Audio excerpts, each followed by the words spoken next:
Hi there, this is Tim from Race Sim Central with another video. This time I have a row of Grand Prix Legends boxes in front of me. It's the different regional releases and things. I have a couple of other versions too, but they didn't get the full big box. So I think I'll say something positive about Grand Prix Legends first. This is the sim that kind of really solidified where I wanted to be with my life. I could probably trace back to my entire career path back to this sim. I could trace back meeting my wife back to this sim. Um, so to say that it's been a pivotal part of my existence is probably a little bit of an understatement, really. It also taught me a lot about historic racing. In the same way that I hadn't heard of NASCAR before I picked up a copy of NASCAR Racing off a shelf. I also hadn't really thought that much about the history of racing. I watched a lot of racing, but I hadn't really thought about, you know, previous eras and the exciting cars that I'd never got to personally watch. And Grand Prix Legends really opened that door for me to the point where, if you know me, you'll know I don't really even go for racing sims myself that have high downforce. I prefer the eras where, downforce was kind of in its infancy, or, less downforce cars. And that's because, this sim kind of was so perfect in terms of what I wanted and needed and everything at the point that it came out, that it just really hit the spot for me. There's no other way to really say it. It was very, very difficult, and I think the sim racing community kind of latched onto that a little bit more than it should have done, which is where I'm going to turn to kind of the slightly negative side of what Grand Prix Legends did to us. So the cars in Grand Prix Legends, they obviously have little to no downforce. In some cases, they actually have lift. And the way that you set the car for kind of a random turn is it's not really a Scandinavian flick, but you definitely throw the weight of the car. As you're going into the turn, you apply a little bit more steering than you can feel is actually there in the grip, so that the rear end will begin to kick out, and then you actually control the car sliding around the turn with the gas, and you generally straighten up the steering, or sometimes you have to counter steer depending on what you're actually doing with the gas. But you're basically balancing these cars around the turns rather than kind of driving them like a higher downforce car, or many other simulation physics engines. The thing with Grand Prix Legends is that it had that level of difficulty just in driving the cars, that the advancements in physics and these cars actually kind of made us think that more advanced physics in general would be more difficult. And I actually think that potentially wasn't true. And as I kind of alluded to a little bit in the video about the unreleased NASCAR Racing 3, I think when we didn't get stock cars on the Grand Prix Legends physics engine, we didn't get to experience a couple of different car types for 3 more years. We had to wait until 2001. And during those 3 years, we solidified, Grand Prix Legends is difficult, so a realistic sim is difficult. And I don't necessarily think that's true. I actually don't think it's true today. I think we have written off and been pretty snobbish about a lot of really good racing sims, racing games that we probably would have enjoyed. And it probably started actually with the NASCAR Racing 3 that was actually released. As I said in the unreleased NASCAR Racing 3 video that was supposed to use these physics, we did get a NASCAR 3, but it used the same physics basically that you'd seen in NASCAR Racing 1, 2, and was an evolution of that rather than an evolution of Grand Prix Legends. And this was a genuine advancement, a genuine simulation. It just didn't have the fidelity of physics that Grand Prix Legends had. So, you know, we definitely aren't, you know, going to call this Simcade, are we? Because of the era that it released and stuff like that. So, kind of, why are we doing that today? I don't know.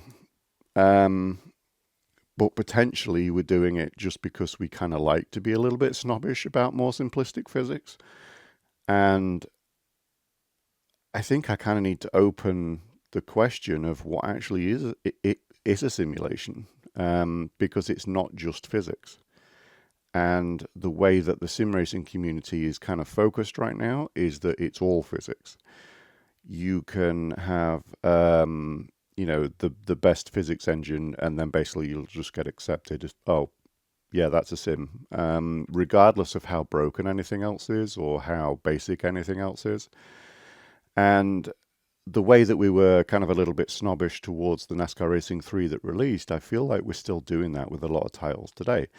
I was watching someone stream Dakar 18 the other day, and it made me think about that title, made me think about Dakar Desert Rally, and how much of a simulation those titles actually were of the Dakar.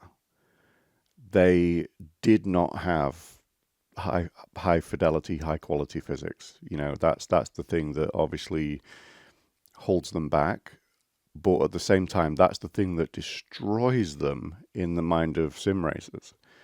Well, for me, I really enjoyed Dakar Desert Rally. The scale of the map was amazing. The detail of the map was amazing. The high quality simulation of the experience was absolutely there. And the kind of losing your waypoints, the navigation, everything like that was so hardcore when you actually went out there and tried to do the Dakar. I just, I don't know whether we should not be calling that a simulation. Um, because if you think about it, is that a simulation of the Dakar? Yes, it is. In the same way that this was a simulation of NASCAR, and so was NASCAR 2, 1, 4.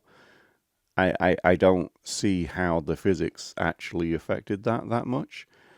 And, while we're on the question of kind of what is a simulation and what isn't, I think we kind of need to look at a wider picture than just physics.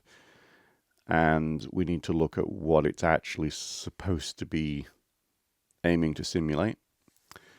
And not just be kind of, this is a simulation because physics. I think if you try to kind of categorize things a little bit, right now we use arcade, we use simcade, we use racing sim, and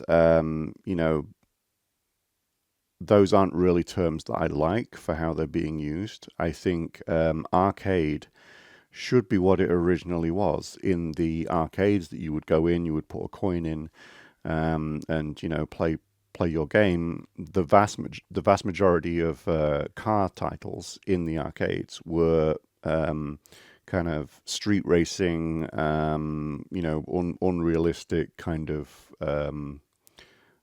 racing titles. But the thing is that you did have a few out and out simulations in the arcades as well. It's just that there were so few of them that we've kind of pulled the word arcade, and that's what we're using now to represent fully arcade. Simcade, in my opinion, shouldn't exist. I think it's basically someone saying this is a simulation with physics that I don't like. And I don't really understand why we can't have simulation and we can have good sim and bad sim. You know, this is the thing too, is that we're also forgetting about the fact that you have racing sims and then you have car sims. You know, if you look at um, the titles that we have right now, we have an awful lot of what would be considered sims that are basically, you know, you driving along on a street in a car, stuff like that. That's not a racing sim. A racing sim is a sanctioned event, basically. And you know, you do have a few titles that cross over, and the thing is that the vast majority of those in the past were done with modding, and that's not really the case right now when you have AC Evo releasing with racing sim content and driving sim content, but still both sim. And if the physics were a little bit more simplistic, I still don't think that we should not be calling it a sim or be calling it simcade or calling it arcade. I think that it's a simulation. And even if the physics were terrible, I still think it's a simulation. It's a simulation with low fidelity physics. And I kind of think that's a hill I'm going to die on, really. um, I do think it all stems, you know, there was a little bit of it before Grand Prix Legends. There was a lot of kind of, you know, snobbery towards things like Need for Speed and stuff like that. But um, the real snobbery against other genuine racing sims um, definitely came about and got a lot stronger with Grand Prix Legends. And like I said in the NASCAR Racing 3 unreleased video that I posted, if we'd have got a stock car in this physics engine, we probably wouldn't have looked at difficulty as being the kind of benchmark, you know, good sim, bad sim, or simcade, whatever. Because, you know, the real racing drivers keep telling us that driving a race car isn't as difficult as it is in a sim. And, you know, they can say it's like a seat of pants thing and stuff like that, but also maybe just sims are too difficult. Um, Maybe that's an actual thing. How do you feel about this? Do you hate the term simcade as much as I do?